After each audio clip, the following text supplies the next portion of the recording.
Okay, have fun, everyone. And Windflower, take it from there. Great, thank you. Hi, everyone.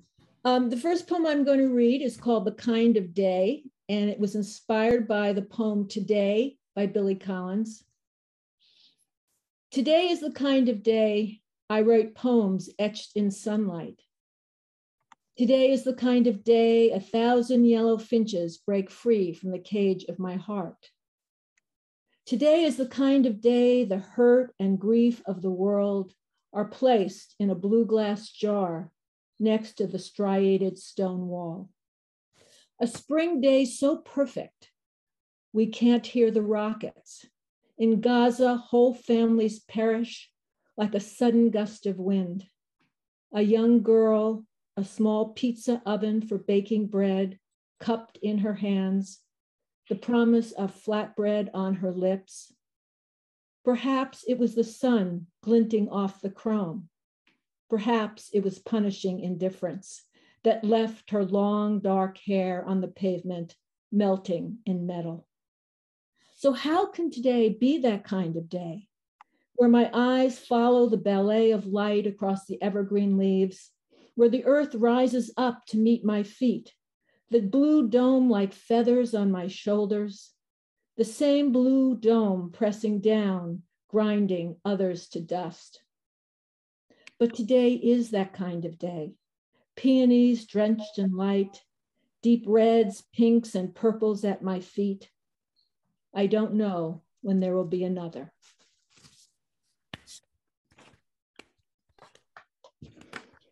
Thank you. The second poem is an ekphrasis poem from the painting Young Woman with a Water Pitcher by Vermeer from 1662. A young woman by a window, a gold-plated pitcher in one hand, matched by the flare of sunlight caressing her other. A map rests on the wall behind her, balance and tranquility. He would like to approach, but kept at a distance, perhaps by the table between them, perhaps by the primary colors.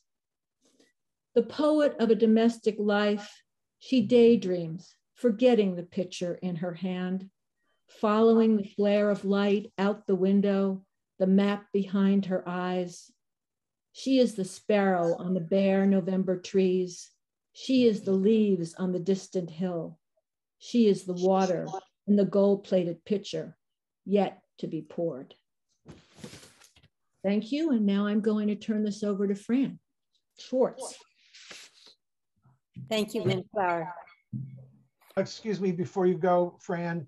Again, I'm going to ask everybody out there to mute themselves because it's causing the sound of the speaker to rebound through your speakers, and everybody can hear the echo.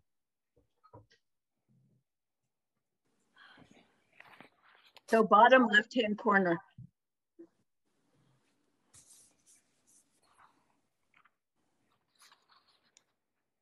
Okay, all right.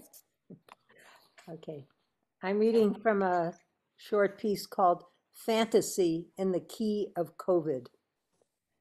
I'm working at my laptop in the living room, engrossed in writing a new story, when I hear a sharp rap at the front door. Coming.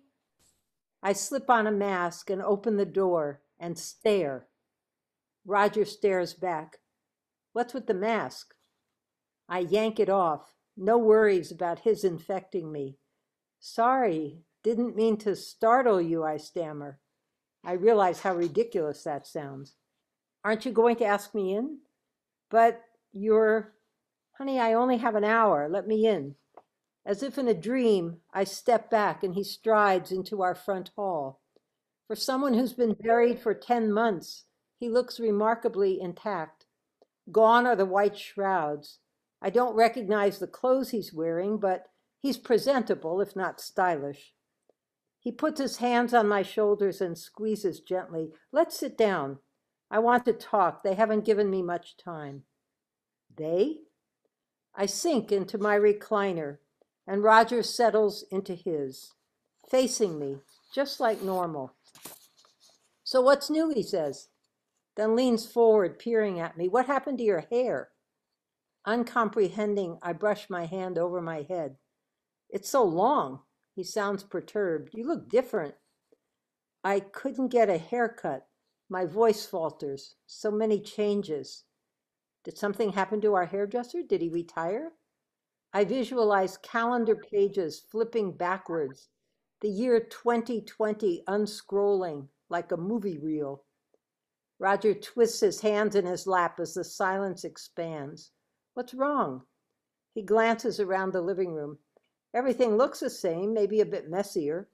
He gestures toward the game table, my desk, covered with papers crowding my laptop. It's just, I hardly know where to begin. I lean forward and reach for his hand, but I want to talk about you. Have you missed me? My voice quavers. His eyes soften, his shoulders slump. His hand is surprisingly warm for someone who's no longer among the living. Every day, how long has it been? I have no sense of time. 10 months and counting. I've just ordered your grave marker. The kids and I decided it needed a touch of garlic. He grins, looking so Roger-like that it's painful and wonderful. He says, you always threaten to write not enough garlic on my marker. I chuckle. Stephen, Liz, and I wanted something more subtle, but the engraver etched a small head of garlic in one corner. Roger laughs, a real belly laugh. That's even better. You said they've only given me an hour. Who are they? His lips pressed together, too hard to explain. I nod, just like the cataclysm of 2020. That's how I feel, too hard to explain what's been happening since you've been gone. I lean in. So many people miss you. I've been making a list of friends to speak at your celebration of life. Roger slides down in his chair. That's not necessary, is it? There must have been a funeral. Yes, but only local friends and close family could attend. The celebration will include friends from everywhere. Well, if it brings you comfort, it will bring me comfort. Stephen is going to read that poem you love, Hineni. Roger closes his eyes and recites in a whisper, if I'm to be quite frank, your likes and dislikes have never been all that clear to me. Presumably love is something you're in favor of, and I've found it possible to love, but never without a certain anguish. Did you yourself intend that to live would be so complicated, would involve such confusion and such heartbreak? We sit in silence. I want to prolong this moment, preserve it in amber. The minutes are slipping away. Do you have any idea how much you mattered? Not just to our family, but to your friends, how much we all grieved? He rises with some difficulty and walks to the window, gazing at the redwood planted in our woods by the previous owner in memory of the man he loved. Thank you. And now Catherine Marshall. Thank you. No more to say. The pews of Blessed Sacrament Church filled with a couple hundred people, ladies from the Girl Scout office and the Altar Society, a few of her bowling buddies, and people she worked with at Dillard's department store. Most did not know each other, but knew my mother, or rather some piece of her, held like a ticket to a concert. We all stood at the back of the church at the main entrance in front of the open casket, greeting people as they arrived. I and my sisters Teresa and Mary, Dad and my brother Bob and his wife Rosie huddled together in our somber clothes. As a few stragglers came through the doors, they offered hugs and pats on the shoulder. Most signed the memory book and paused at a table to admire a montage of photos my sisters had assembled. I glanced at Mom and felt a heaviness in my chest I hadn't noticed before. Her face had no expression, no lopsided frown of disapproval, mischievous grin, or questioning look we'd seen often with her Alzheimer's. We'd done the right thing, hadn't we? Another surgery to repair the botched gallbladder operation would have stemmed the internal bleeding, but not stopped her steady decline.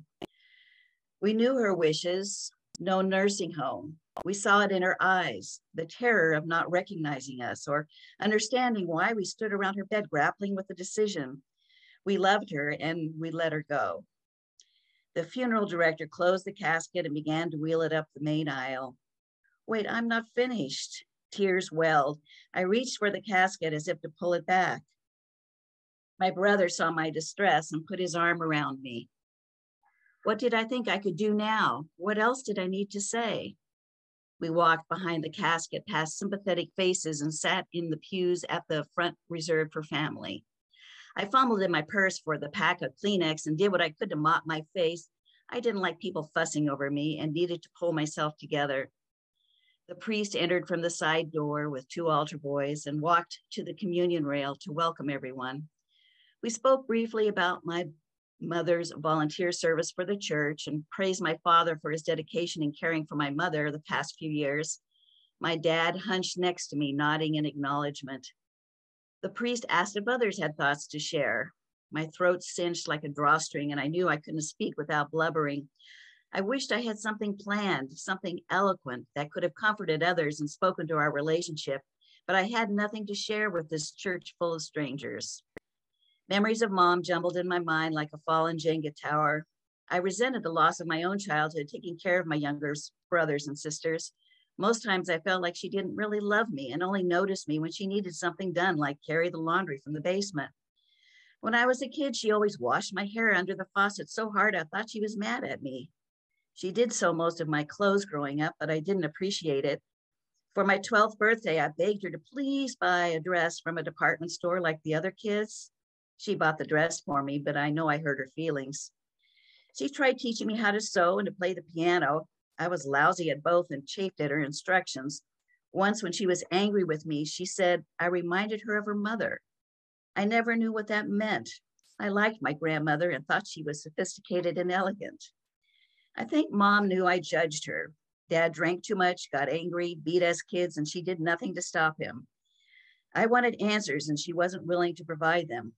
Why didn't she intercede when Dad spanked us so hard he left bruises? Why didn't she let him speak to her? Why did she let him speak to her that way? Why did she stay married to such a mean-hearted man? I tried to talk to her about it when I was an adult, but she changed the subject. And now there was all this unfinished business. I listened to the kind words offered by the few who stood to speak. Her gung-ho spirit and cheerful disposition were the common themes. No one could ever dislike my mom, this cheerful co-worker, volunteer, and bowling team member. Did anyone really know her? Did she have any disappointments, regrets, or fears? Too late to ask her now. When the Mass was over, we piled into cars and followed the hearse to the Catholic graveyard northeast of town. After more blessings with holy water, they lowered the casket into the ground. Since she was the first to go, hers would be at the bottom of the deep plot purchased years ago, and Dad would be placed on top when it was his time. All her life, she was under his thumb, and now this. There's more, but you'll have to read it in the book. The next person is Ken Roy.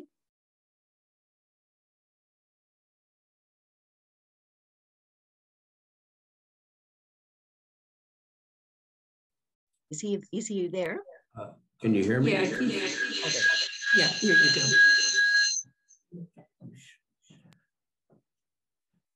A ne'er-dead experience. My guru never dreamt me keeping watch over Finnegan,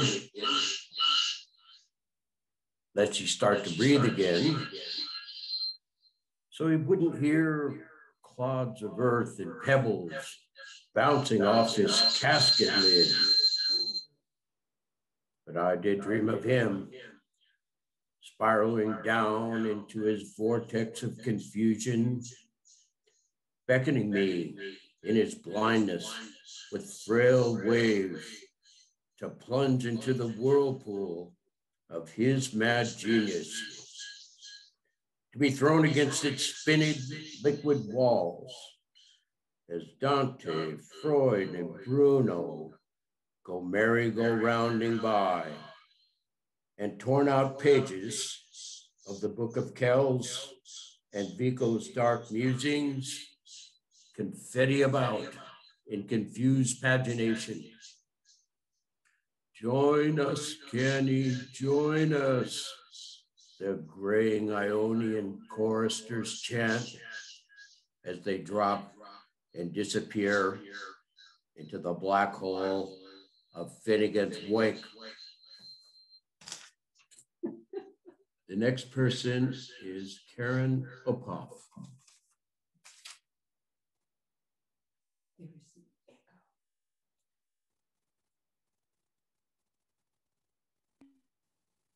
Okay. This excerpt is when we left an island off of Mexico where we studied lizard behavior and were returning to Arizona. Diane spent most of the day on the phone with authorities trying to track down the document to no avail. Endemic animals, dead or alive, required official written permission to leave Mexico. We had the official permission, but no documentation, which put us in a bind. Besides, the animals were already collected and ready for transport. Diana needed these lizards to complete her research, and we couldn't go back to the island. She had already sunk 2 years in exhaustive efforts to secure funding in order to complete the project. Exasperated, Diana decided to take the risk, figuring most vehicles would pass through the border without mishap. The next day, the 5 of us solemnly packed our camp gear, searching equipment and cooler with lizards and specimens into her pickup truck and headed for the border at Nogales. It was strange enough to be back on the mainland and stay in the village of Quino Bay, but driving into the boisterous and crowded city of Nogales was a culture shock. Diana became increasingly nervous about what might happen when we reached the border. Distraught, she parked along the cement and tile sidewalk of a backstreet barrio with its variety of small shops selling tequila, blankets, and cigarettes. We piled out of the truck to discuss the dilemma.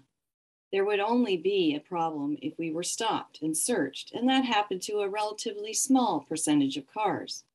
However, 5 young and motley-looking field crew stuffed into an old pickup truck with found objects decorating the dash would probably look suspect.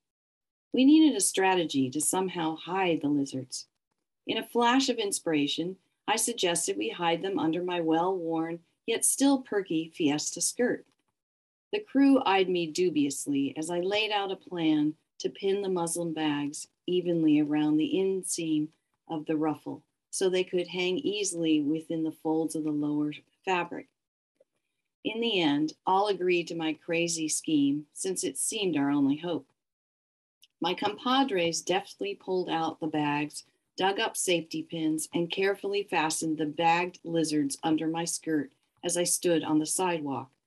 The bag pinning was reminiscent of standing still with my arms out so Mom could mark hemlines, and it suddenly amazed me that her creation was being called to task on yet another adventure 18 years later. The stares of curious locals added to the bizarreness of the situation. Reassembling ourselves in the truck proved awkward as I hadn't thought about how to sit without smashing the poor beasts. I wanted to be in the back, hidden from view, so everyone held up an edge of the fabric as I shuffled my derriere across the bench of the back seat.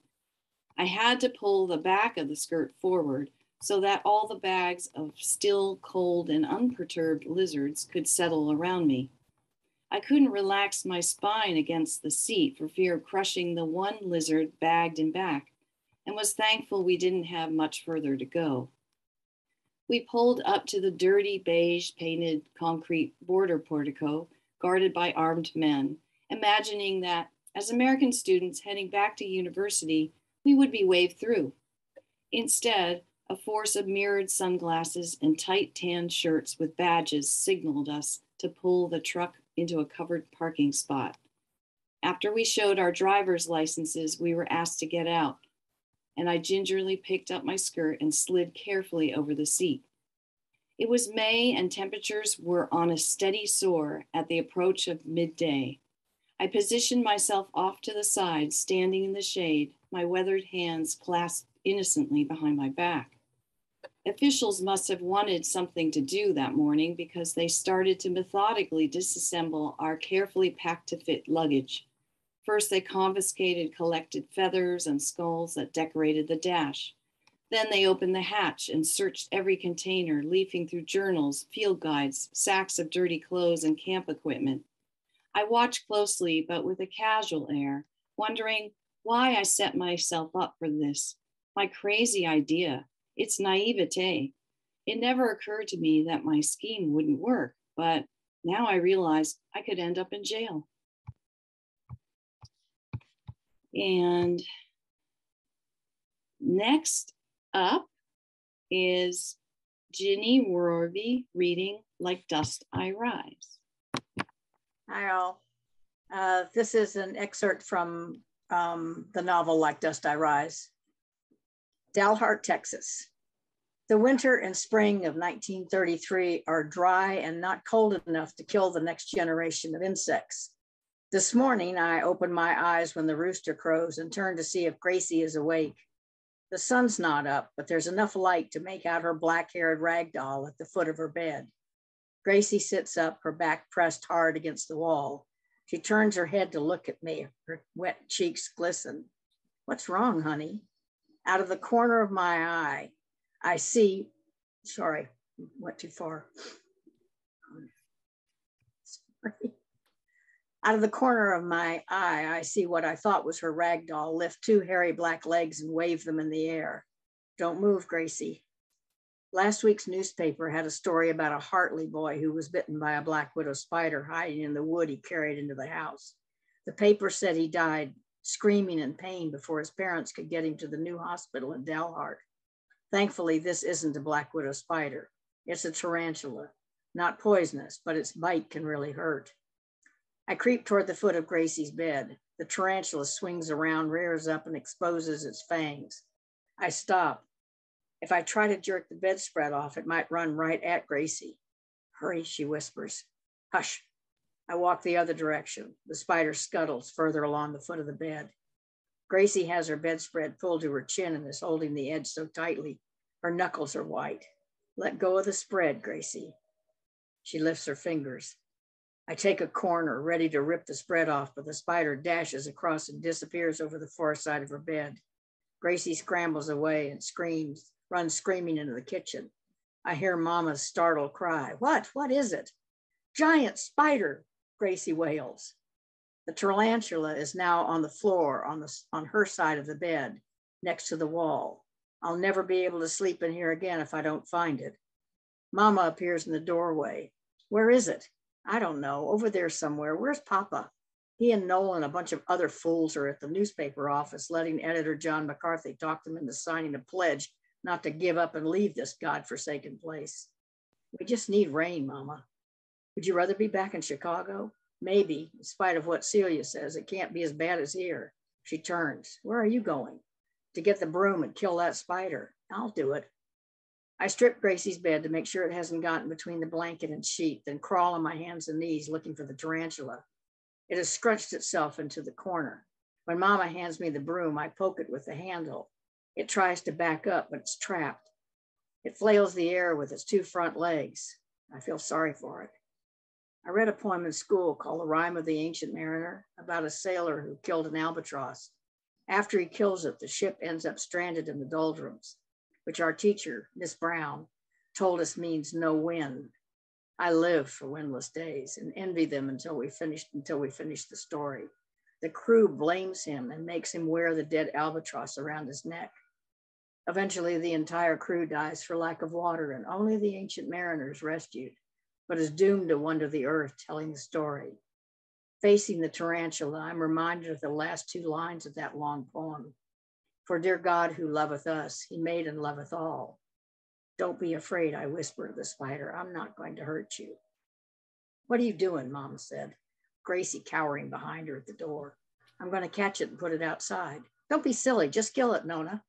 If you put it out, it may come back in again. I straighten and look at her, but I don't know what to say. I can't tell her I'm not going to kill it because of a poem, or that maybe by not killing it, we won't lose everything like all the other farmers have. Maybe that's the problem. We've nearly killed the land, and now, like the mariner, we're marooned, but in an ocean of dust. Mama goes to pick up the baby who's crying, but Gracie squats down so she can watch. Go get the dustpan, I say. I'm going to tell. Tell what? You're supposed to kill it. Get the dustpan or I'll put it back in your bed. I open the window and pull her bed away from the wall. Gracie puts the dustpan on the mattress and runs back to the doorway. The thought of trying to pick up the tarantula with the dustpan nearly makes me change my mind. I walk between the bed and the wall and put the dustpan in front of it. I hold the broom so I can pin it against the wall if it tries to rush me and sink its fangs into my hand. I inch the pan forward. The tarantula's front legs wave. I slide the pan further until it's under its second pair of legs, then its third, then the fourth. My heart pounds as I place the head of the broom perpendicular to the handle of the dustpan, lift and back out of the corner. She's got it, Gracie shouts, Mama, she's got it.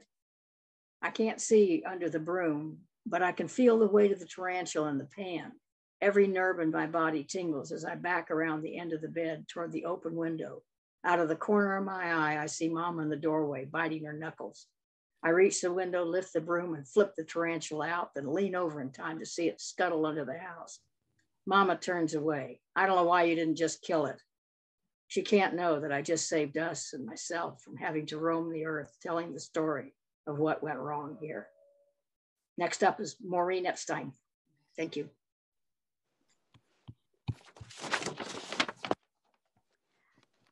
So my poem is called Hearts and Flowers. My aunt demands we view her daughter's glory box, stacked high with nuptial linens. Pride of place is taken by a tablecloth embroidered with border of hearts and roses linked. I bend to compliment the tidy handiwork and catch a smirk of sibling rivalry directed at my mother. Cousin plans to wed the boy next door. I too was offered marriage in that summer. Mother would be furious if she knew I turned him down. He was a lovely man and would become in later years a pillar of the town. But I was scarce 18 and a college bound.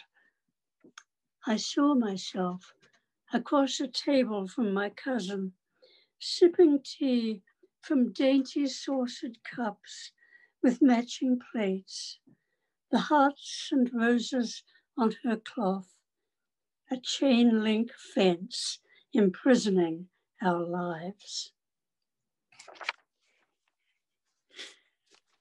Thank you.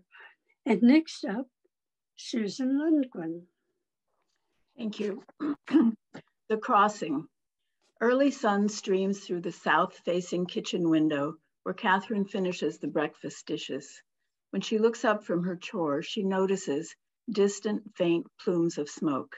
It's those damned illegals sneaking over the Mexican border. We haven't come across their leftover cooking ashes for a few weeks, but Josh still doesn't like me to wander outside alone, doesn't feel it's safe, and here they are again. Catherine sighs and wipes her hands on the light gray towel that coordinates with the pink granite countertops. She and Joshua both understand wanting a better life, but the scruffy, unshaven Mexicans in dirty clothes and drawn faces that walk along the unfenced area between their land and the neighbor's ranch is unsettling. No one bothers them, but occasional glimpses of men and boys, traveling in twos or threes in the distance, make Catherine feel like they're living on a pedestrian crossing highway. She knows Joshua worries because she's alone during the day. He made her promise to keep all the doors and windows locked, and Catherine's never to answer the doorbell, which rarely rings anyway, since there are few nearby neighbors. Large ceiling fans and swamp coolers circulate the air in most rooms, or closed windows would be stifling. Still, sometimes it's like being a prisoner in her own home. She moves to the living room, straightens the yellow cushions on the light blue corduroy sectional couch, and sits. Picking up the assortment of yesterday's bills, throwaway advertisements from local businesses, and a catalog from the adult school in town, she sighs with boredom. Maybe enrolling in a class would be a good idea. Leaving the brochure on the side table, Catherine glances up at the picture window in front of her. The daily scene is always the same this time of year, an expansive desert with spots of prickly pears, bunny ears, and saguaro cactuses in odd shapes and varying shades of green. She learned their names on the internet since they're so different from the plants she knew in Southern Oregon. From here, the distant mountains look purple. There's no movement except for a few large buzzards flying overhead. When the cacti are in full bloom, the area is gorgeous. The scene is reminiscent of landscape paintings often seen in local galleries. Catherine notices movement off to the left. Grabbing her glasses, she distinguished two small figures. Most migrants stay on the edges of our property, but these seem headed toward the house. She reaches for the binoculars, the ones she uses to follow occasional birds or reptiles, and looks again. Oh my, it looks like an elderly man and a young girl. The duo walks slowly. He holds one of the child's hands, sliding his other arm around her shoulders, and clutches the girl's left side. About 10 years of age, she leans on a large stick and seems to walk with difficulty. Catherine remembers her younger sister at that age. They played after school outside with other neighborhood kids, hopscotch, jacks, and dodgeball. How did this poor child end up here with this man? Why isn't she home with other children? Where is her mother? Is she safe? Catherine's heard about illegal sex trafficking, but this child is so young. Her heart pounds as the pair continues to walk closer. If they come here, what should I do? Is it a ruse to trick and rob me? Are there others hiding somewhere? Catherine, who is only 5 feet tall, stands on tiptoe to look through the peephole in the door. Close up, the man looks younger, maybe only 40. His skin is dark and deeply wrinkled, his beard scraggly. The girl's brown hair is caught up in a disheveled bun at the top of her head. Oily bangs hang close to her eyes. Both are wearing dirty, torn jeans. Catherine notices the girl's threadbare beige t-shirt with the word adios in large navy block letters on the front. What should I do? I'd call Joshua if I could, but he turns off his cell when he's working construction. It's too noisy to hear. Do these strangers need something? Should I pretend not to see them? Trying to breathe more slowly, fear consumes Catherine's body. When they reach the house, the man helps the child sit on the step, then comes to the door, knocking quickly. Catherine holds her breath and moves further away from the window in case they can see she's there. She waits. The knock comes again, louder, more urgent. Por favor, the man yells. Por favor. I think he knows I'm here. She looks again through the peephole. The man is bent over the girl now, helping stretch both her legs forward, wiping sweat from her forehead. The child slumps against him. Por favor, he yells. Catherine throws open the front door, but keeps the screen locked. The man holds on to the youngster. His pleading brown eyes look directly at Catherine. He speaks slowly, speaks quickly, loudly, letting out a stream of words in Spanish. She understands little from high school classes long ago. Only the words señora, agua, and medico are decipherable to Catherine. Doctor, the child needs a doctor. Papa, the girl whispers. She closes her eyes. Catherine hurries to the kitchen and brings back a glass of water, throwing open the screen door and handing it to the man. He holds it up to the child's severely parched lips. The girl takes only a couple of sips without closing his eyes. Medico, the man repeats with persistence. Por favor. Michelle Blackwell is next.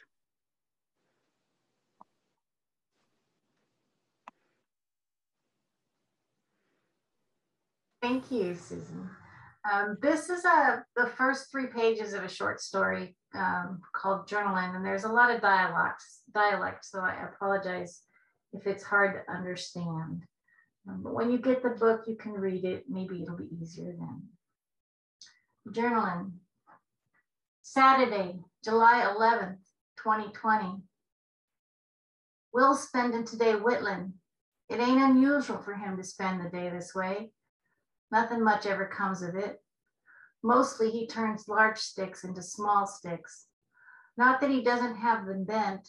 He can fashion any number of critters or objects if he chooses. He even whittled himself a squirrel-sized bow and arrow set once. He used old fishing wire for the bowstring, and he collected tiny feathers for the arrows. In fact, he got the idea from the feathers. A cat, a fox, or some other creature had killed a jay, and there were lots of feathers left on the ground. He collected them and went about finding a use for them. Today, though, he's just whittling. I asked him once why he whittled, and he told me it was his thinking time. What you thinking about today, Will? I ask. None of your business, Will replies.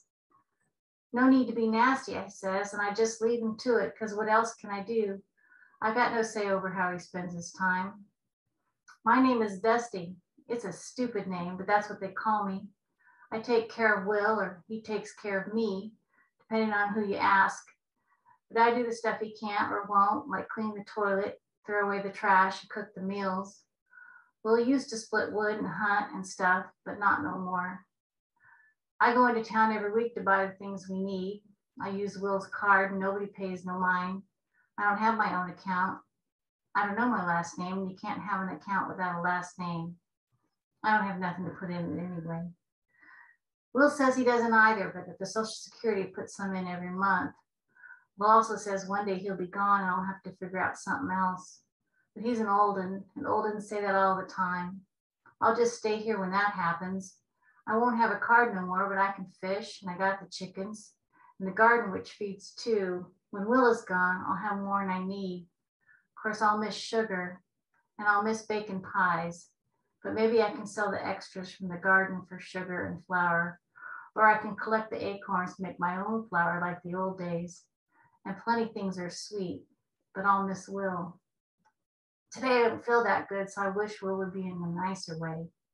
You might be wondering why I don't have a last name. Well, I had one, but it got run over. And Will never asked, so I don't need it here. I should try and remember, but it's been a long time. I used to live in the far north where it would snow for months on end. My ma up and died when I was a kid, and they put me in a home with the kind of family Will don't take truck with. They just give me their name without asking me. I run away, been here ever since. Bus dropped me off in this here town where my ticket ran out, and I started walking. Back then, Will still worked far away, so when I found his place, it looked deserted. When he came by, he saw I was taking care of it, and so I got to stay. It's a nice place. We can't see the ocean, but we can hear it. And I walk there some days for Aaron. You're probably wondering how old I am. Well, I'm guessing I've been here 40 years. I ran away when I was still in school, so I'm somewhere in my 50s. Will is much older than me. We ain't wed, and we ain't sweethearts, although the town folks think we is. I hear Will. Dusty, can you get me a beer? Nah, I'm busy journaling. Get it yourself.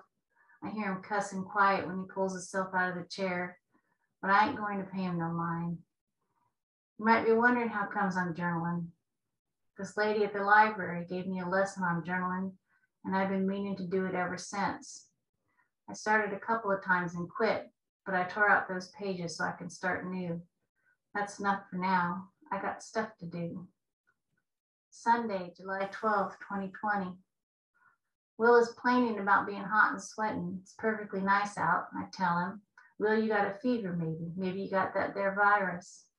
He says, I haven't got no virus, and I haven't been near anybody in months. He's lying though. I saw him talking to the postman on Wednesday. But he says, postman hasn't got no virus, and I probably got it in town and brought it back to kill him off. But that ain't true. It's Sunday, but I still got all my chores. The chickens need feeding, the tomatoes watered. Plus I gotta start some new carrots, and the apple trees need watering. Today I'm to look to see if any early blackberries are out. Now, nothing else going on here. Monday, July 13th. I'm starting to think Will might really be sick because he ain't getting out of his bed today. He says he just picked up a summer cold. I'm going into town and ask the preacher to come out and check on him. That'll piss him off something else. But I know I don't know enough to know nothing. You can read the rest of it when you get the book if you're interested. The next person is C. Rowan Hawthorne.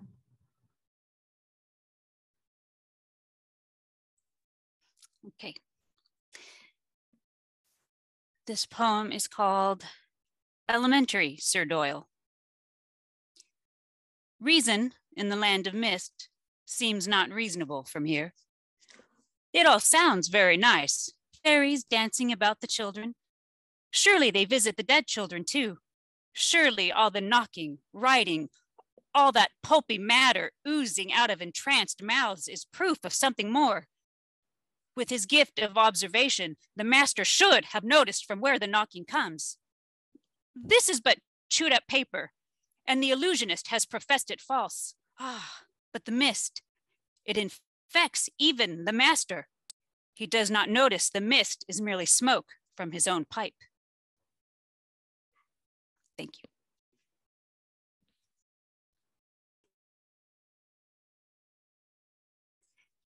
Mary Ellen Minot. Hello. I'm going to read an abbreviated version of Slave Hunters, which is a chapter from my young adult historical fiction novel, The Velvet Drape, Renditions of the Underground. And it's structured as journal entries written by an Englishwoman author who's on a 2-year sojourn in the new United States. In this entry, she's a guest in a Quaker home near the village of Burdenhand, Lancaster County, Pennsylvania. She dates the entry December 8th, 1834. It was mid-morning. Joseph departed before dawn on his mission to deliver the fugitive father and his 2 small sons to friends in Columbia, and Sam had yet to return from his midnight operations, guiding the other able-bodied men to the next safe house on foot. Those of us left at home were at our stations, anxiously awaiting trouble. There had been only a few brief moments to discuss what to do and how to play our parts when the slave hunters arrived. I was nervous. Alone downstairs, my assignment was to convince the slave hunters there was no reason to search the house. In hopes a quarantine sign would be enough of a deterrent, a yellow and red smallpox placard had been displayed by the front door. But if they ignored the warning, perhaps sensing the ruse, and forced their way past me, my instructions were to swing the door wide and get behind it as a shield. The injured fugitive out in the yard had taken up a position behind the front fence with a rifle, where he had a good aim at the doorway. He intended to shoot anybody trying to get through. Ginger was up in her tree as our lookout. We'd devised a communication system. When she spied someone coming, she would sound her meadowlark's call to the rifleman, who would use a bit of mirror to send me a flash. When the signal light came flickering through the window and around the room, my heart began to pound. I could feel heavy footfalls on the porch, and then the front door started to shake with incessant knocking. When the knocking escalated to pounding, I steeled myself and took my time crossing the room to appear unconcerned, and opening only the top half of the door, I poked my nose out and furtively peered about. There were 2 horsemen. The man at the door was the picture of a Southern planter, and easy to identify as the slave owner. His white steed stood with its reins dangling on the ground. Behind him, mounted atop a fiery black stallion, stomping the ground, was a booted and spurred mercenary wearing a sidearm. Sensing the rifleman's barrel taking aim, I gathered every ounce of courage I possessed, and jabbing my finger at the quarantine sign, I riveted the Southerner's gaze, staring him full in the face. Time stood still. All of a sudden, a flock of starlings erupted from a nearby tree, and our eyes involuntarily shot up to the bird's flashing wings. Then the nervous black stallion bucked and stood fully upright on its hind legs. The rider lost control, fell backwards, but not entirely off his horse, his spur having caught in the stirrup. In a burst of speed, the great frightened beast sprinted off, half dragging the struggling rider who now hung alongside. The untethered white horse followed, racing off in the stallion's tracks, and the Southern planter ran after it, yelling and waving his arms. Soon they were out of sight. It was a miracle. When we gathered, rejoicing and claiming our victory, our first topic of discussion was the miracle that had happened. I will always remember the proud, beaming smile that spread across young Ginger's face as she climbed down from her perch high in the beech tree and announced, "I've got a pretty good aim with my slingshot, don't you know?" So now I'll turn it over to Mike Quinn. Okay, thank you. This is from Leaving St. Petersburg. By the time Gregor reached the apartment, he'd lost a lot of blood. Fumbling with the key in his left hand, he struggled to open the door. There, in the sallow light at the end of the hallway, stood his just woken parents. He stumbled forward with a bloody hand clasped over his mouth. His father steered him to the toilet closet and closed the door. Between bilious retches, Gregor heard the muffled voice using the telephone. "It's Miko Turasheva, doctor. My son suffered a bad knife wound." He said this with a dash of desperation. No, on his hand. Yes, all right. I'll have the cash. Yes, please hurry." 20 minutes later, a knock came on the door. Gregor's mother, Svetlana, wearing a yellow flannel robe, greeted Dr. Krenov with a veil of terror on her face.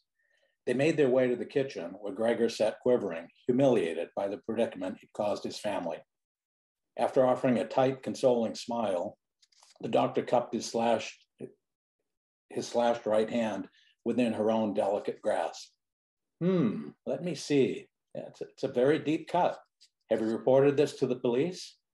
She sterilized the 3-inch long wound with an astringent-soaked cotton ball, pressing firmly. From behind came his father's stern voice. "There'll be no report made, doctor."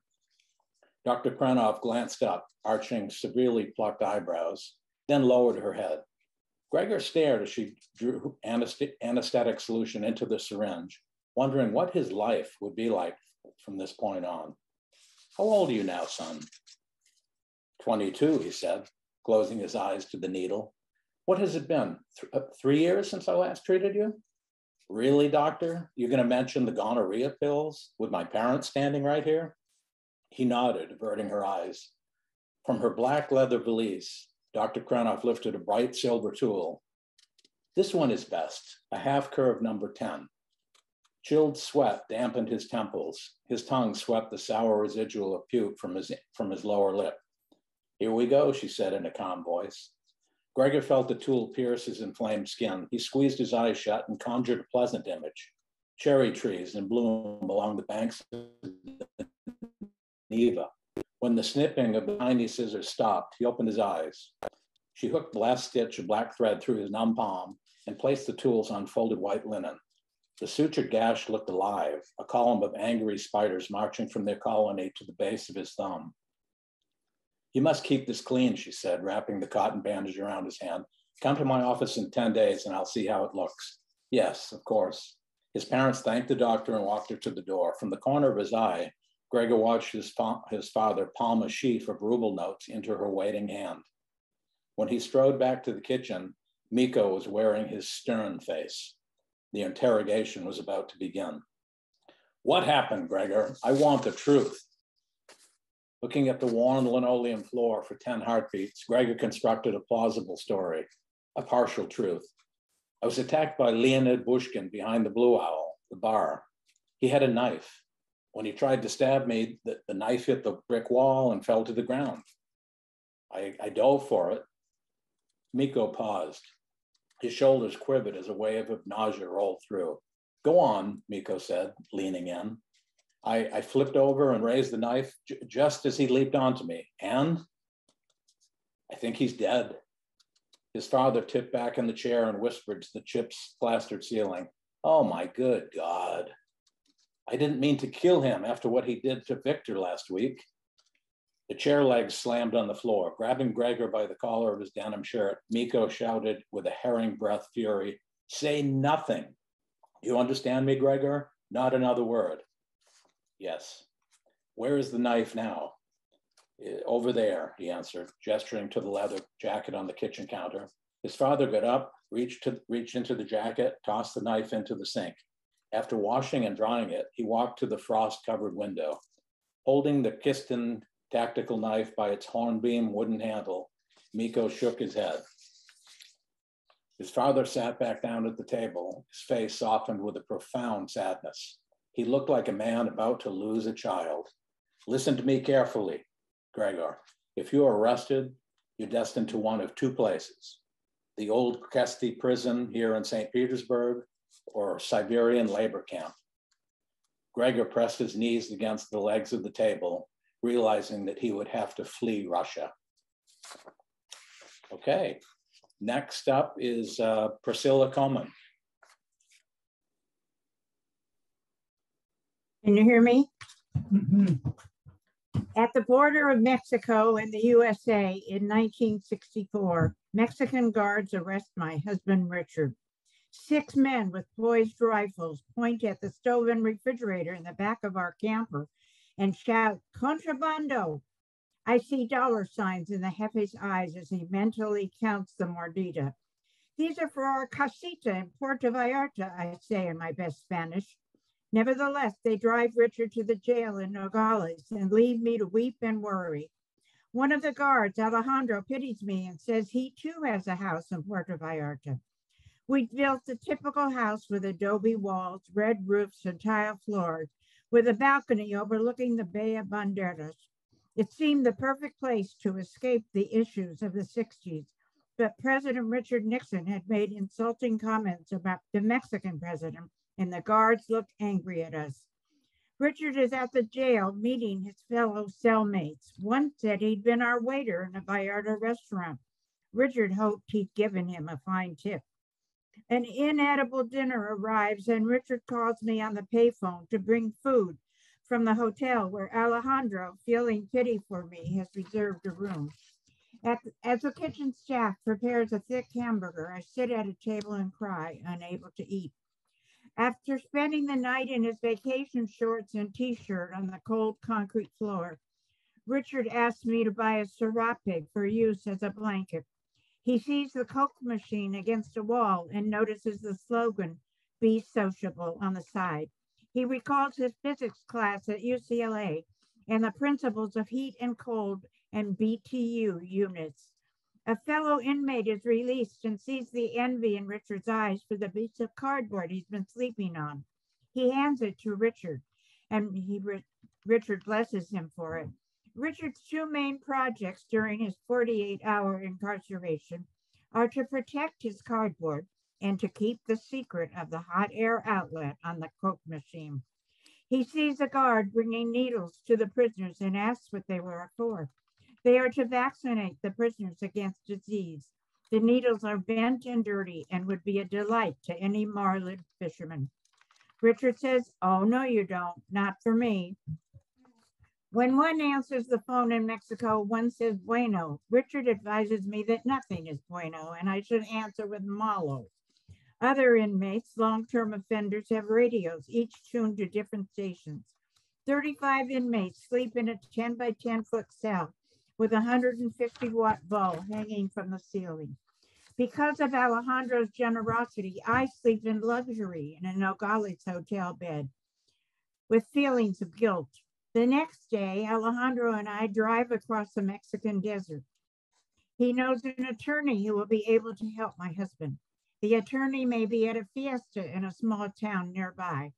Alejandro instructs me to lie down in the back of his SUV so the border guards won't see me.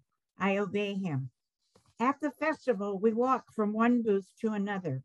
Alejandro finds the attorney and introduces me to Paco. He has straight black hair plastered with gel and wears a silk shirt similar to Alejandro's. We speak quietly for a few minutes. The sum of $1,000 American is mentioned. I bargain firmly for a lower fee and we settle at $700. I eat a taco. He spills salsa on his silk shirt and curses at himself. Mierda, he says. Everyone turns and looks at him, but we laugh. I feel confident. When Alejandro drives me back to the Nogales Hotel, he wants to come to my room. At the jail, wives are allowed conjugal visits 1 night a week. I stop him at the elevator door. Gracias, I say, thanking him for a pleasant day. The next day is our trial date, and we arrive at the courtroom to find out our fates. After paying the mordida of $700, Richard receives a paper testifying that he is innocent of all charges. We return to my hotel room so he can shower before we leave on a bus for the border to retrieve our truck. The jefe wants to keep it, but we prevail upon him to return it. Driving to the USA without the stove and refrigerator, I say adios to Mexico. wondering if I'll ever want to stay in our house there. At the border, we are once again stopped by custom officials. They give our truck a thorough going over, looking to see if the Mexicans have hidden drugs. From the back, I hear a man yell, "Contrabando!" Oh no, I think, not again. And next is Jonathan Pazer. Hi there. I'm reading Deformation. I am dreaming in space-time, the white intersecting lines at right angles on the black infinity of our bed sheets. We warp the mattress with our binary presence. When you get up before me, you suddenly vanish from bed space-time. Slowly, the memory foam forgets your very existence. Even as I grow cold with the sudden loss in volume of 1/2 of our thermal mass. All the places where our bodies touched, now separated and exposed, radiate away our heat. The bed changes shape and lifts me inexorably out of the warm sunken rift where we'd huddled at our lowest valence. From the edge of sleep, I sense your transition to the strange and ghostly alternate dimension of not in bed. You travel beyond my sleepy embrace on a path I cannot follow through time to up early.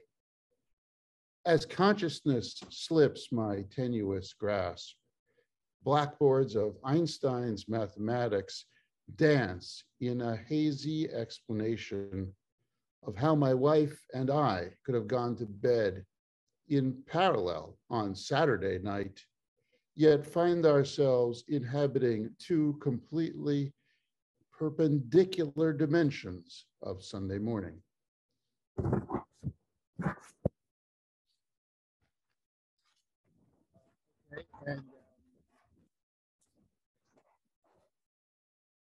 Never again on that distant shore.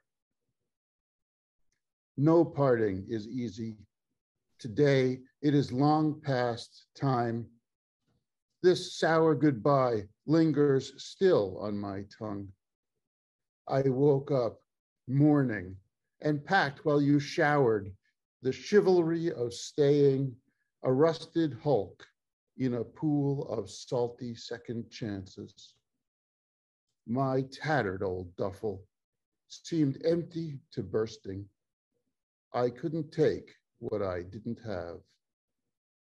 I'll have to find some planet very far from here to grieve your loss, some distant beach whose sand never touched your feet, whose waves never slicked back your long hair or ran down your breast in the moonlight.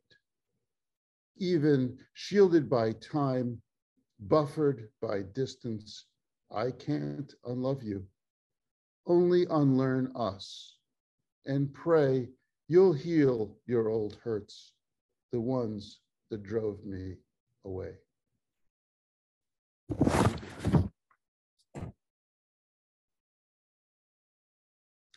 Next up is Daniel Fiedler, Daniel Fiedler's DMZ, read by Philip Regan.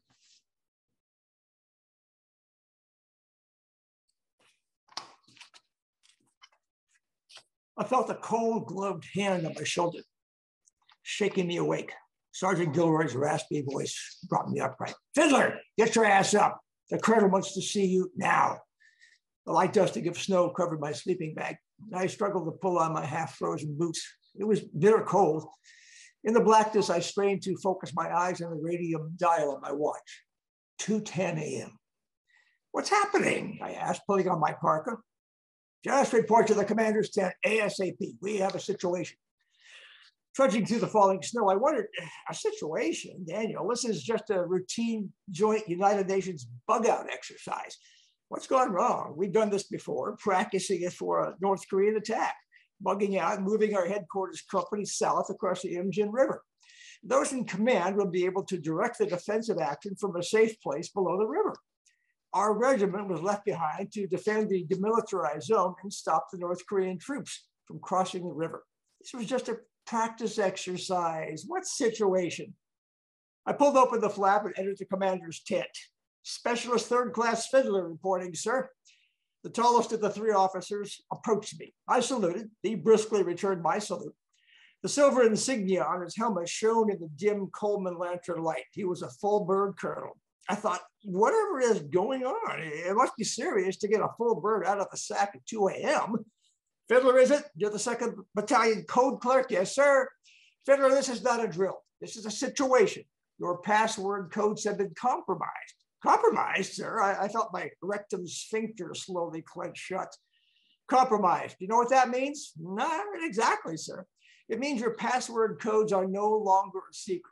That means our battalion's entire section of the demilitarized zone between North and South Korea is in jeopardy. With half our troops down here on this field exercise, if the North Koreans have our passwords, they may try to slip some insurgents past one of our checkpoints. Or worse, take advantage of the confusion and send a force of armed military to start the fighting all over again. Holy shit, sir. Damn right, holy shit. You need to head up back north across the river to your message center and headquarters compound and develop new password codes. They must be in our troops' hands before sunrise. They must be hand carried to all our companies along the DMZ. Now grab your Jeep driver and leave now. Yes, sir. Fiddler, don't get yourself shot. Everyone on the DMZ is a little jittery tonight. My driver, PFC Cargill, and I had been sleeping next to our Jeep when we were awakened. When I got back, he was already loading our sleeping bags and gear into the Jeep. The sergeant tells me we're going for a ride, he said, slipping into the driver's seat. Now, Cargill was an easygoing 19-year-old from Kentucky, one hell of a driver. He had to be to maneuver past what passed as roads along the DMZ. Yeah, we need to get back to the message center double time. Cargill floored the gas pedal and sent us fishtailing down the frozen trail towards the main road north. Our codes have been compromised, I explained. The brass thinks the North Koreans could have them and try something.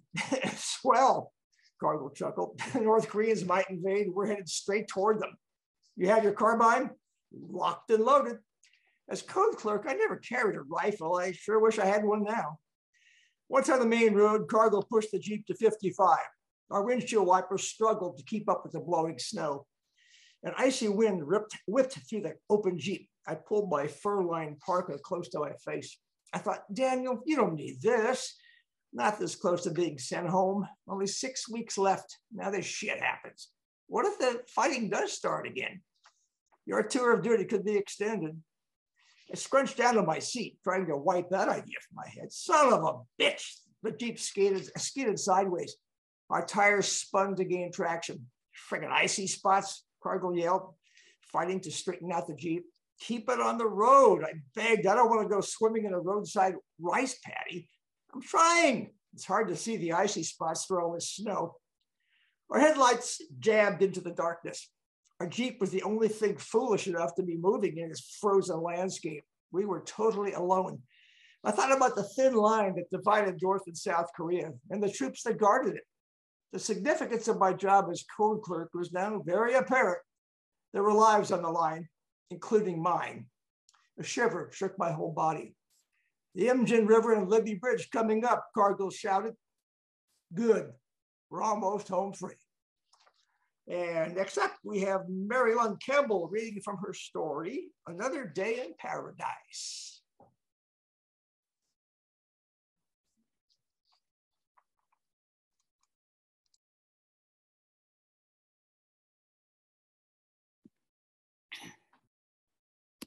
This is starting about 3 pages into the story. Our first week of teaching went smoothly. As I predicted, Tom's female students swooned over this handsome American teacher. Adjutant Tom, I heard one purr, eyelashes fluttering. Do you like my photos? I stayed all night working in darkroom. Tom nodded and smiled pleasantly at her efforts. On Saturday morning, we were picked up with our overnight bags for a weekend break and driven an hour down the coast where we caught a ferry to Koh Chang. This island was a newly developed tourist spot, hoping to become the Phuket of Thailand's east coast. Its palm-studded white sandy beaches bordered a calm azure sea. We drove down the island to one of its first resorts and were shown to our grass roof bungalows. I shared mine with Vel. Tom had his own cabana. That evening, we ate a scrumptious seafood dinner at the resort's open-air restaurant with a few travelers from around the world who had also found this remote piece of paradise. Lulled to sleep by the sound of gentle waves lapping the shore, all of us woke refreshed and decided to walk the uncrowded beach, stuffing our pockets with treasures from the sea. After eating a light breakfast, Vel, Tom, and I decided to go for a swim. We walked into the turquoise waves, relishing the balmy water. I was teaching Vel to swim. Tiring after 20 minutes, she went back to our room to shower. I enjoyed the warm, calm sea for another 10 minutes, then walked to the pool to rinse off the salt water in the outdoor shower. Tom, a better swimmer than either of us, continued swimming parallel to the shore, further out in the shallow sea. When I returned to the bungalow, I didn't see Tom. His clothes were piled on the sand. He must have gone for another walk down the beach. When I saw Vel, all scrubbed and relaxed, I asked her if she'd seen Tom. As she looked up to answer, a high-pitched whistle pierced the stillness. People ran by. Vel and I exchanged worried glances. My stomach lurched. Something is terribly wrong, my intuition screamed. We ran out the door to join the crowd gathered near the pool. As we got closer, I saw a muscled American giving CPR to an unconscious Tom. "That's my friend," I screamed. "What's his name?" the American hissed through gritted teeth. "Tom, it's my friend Tom," I sobbed. "Come on, Tom," his rescuer yelled. "Come back." He said this over and over as I looked from person to person, repeating, "It's my friend, it's my friend." After about 10 minutes, the American stopped. "Not working," he said. "I'm sorry." A Thai doctor pushed through the crowd and felt Tom's pulse, then asked the resort owner for transport to the hospital on the north side of the island. They found a small local bus, the type with benches along either side, used all over Thailand. We had only a few minutes to gather our possessions. I saw Tom's shells carefully arranged on the porch floor by size and shape and swept them into my bag. I grabbed his clothing and camera. They placed Tom on the floor of the bus. The doctor and another man from the hotel came with Vel and me. By then I was crying hysterically. If we could just get him to the hospital, they could help him. The trouble with remote islands is that everything on them is also remote. It took almost an hour to get to the hospital, where medical staff took Tom in on a stretcher. Vel and I were brought to be questioned by the police. We were ushered into a small room crowded with plain gray desks. "Your friend is dead," the police chief informed me. I was stunned and confused. Having never witnessed a drowning, I'd hoped he was unconscious and the doctors at the hospital would be able to save him. I traveled with the body of Tom, not realizing he left his soul in the sea. "When was the last time you saw your friend alive? Why did you leave him in the sea by himself?" the harsh voice of the police chief demanded. But he was such a good swimmer. The water was calm. I wasn't concerned that he couldn't take care of himself. It was so shallow. We weren't even out over our heads. Words and tears spilled out of me as I tried to make some sense of what happened. He inquired how we knew each other, why we were in Thailand together, where we came from. I got the impression that he thought I was somehow involved with Tom's demise. This made me nervous. It made Vel more nervous. Her large dark eyes flicked back and forth as she was questioned. She looked at the floor and whispered her replies. Vel had a better knowledge of police tactics in Thailand and a healthy distrust of their corruption. But as a university professor, she was also a government employee, and that demanded a certain amount of respect. She felt responsible since we were in Thailand at her invitation. They finally let us go and we were ferried across the bay. Tenjai and other administrators from the university met us with 2 cars. They put Tom's body in one and us in the other. To be continued. And now Erlene Gleisner. This is a short story called The Dividing Line. "How is it that we came here?" Lucinda asked Samantha. When Sam didn't answer, Lucinda looked at her friend to see if this enthusiastic adventurer was still beside her. Sam, who always preferred the diminutive form of her name, was standing very undiminutively at 5 feet 11 inches, quite still, with her arms open wide and her eyes closed. What is it? Lucinda asked. Shh, just breathe, Lucy. That was when the cold prickles began their crawl up Lucinda's back, and she knew there was more to this outing in the cemetery than Sam had told her. I don't like it when you call me Lucy, and you know that.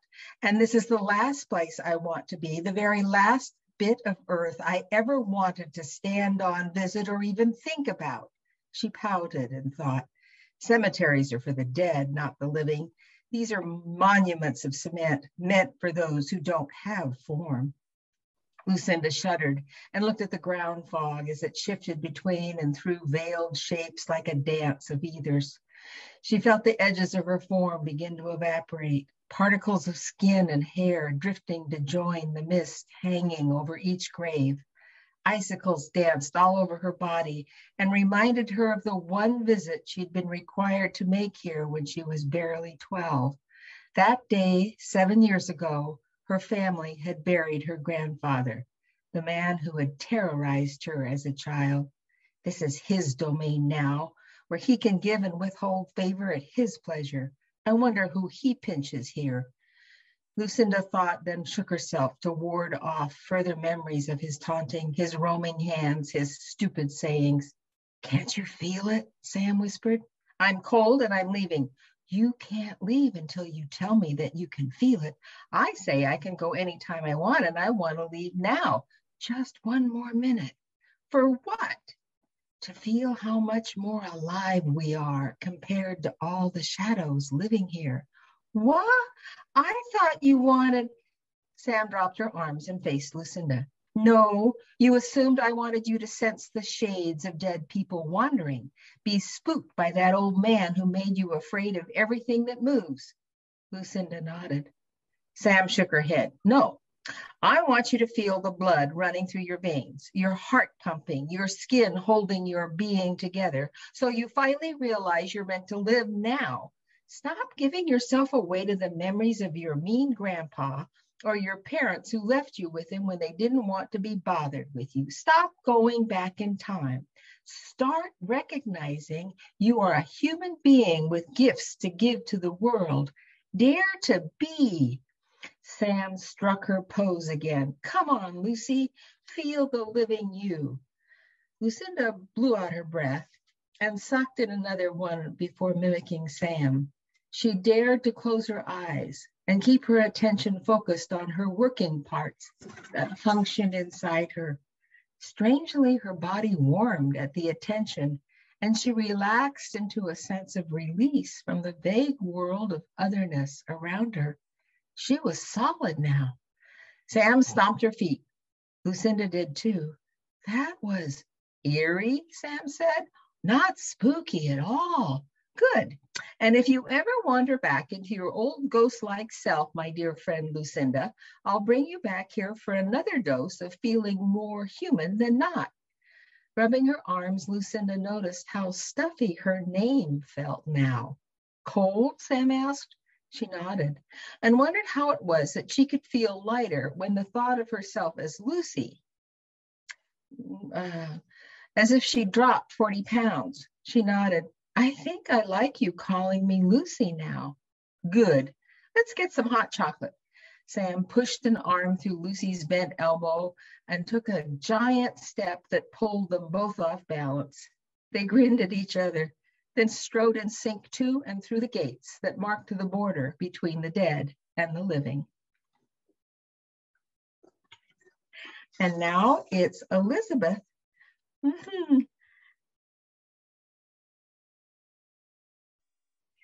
Thank you, Arlene, and thank you to all those wonderful writers today. It's just been a joy.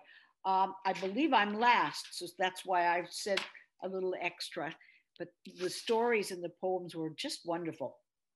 I have two short poems. My first is called Over Borders.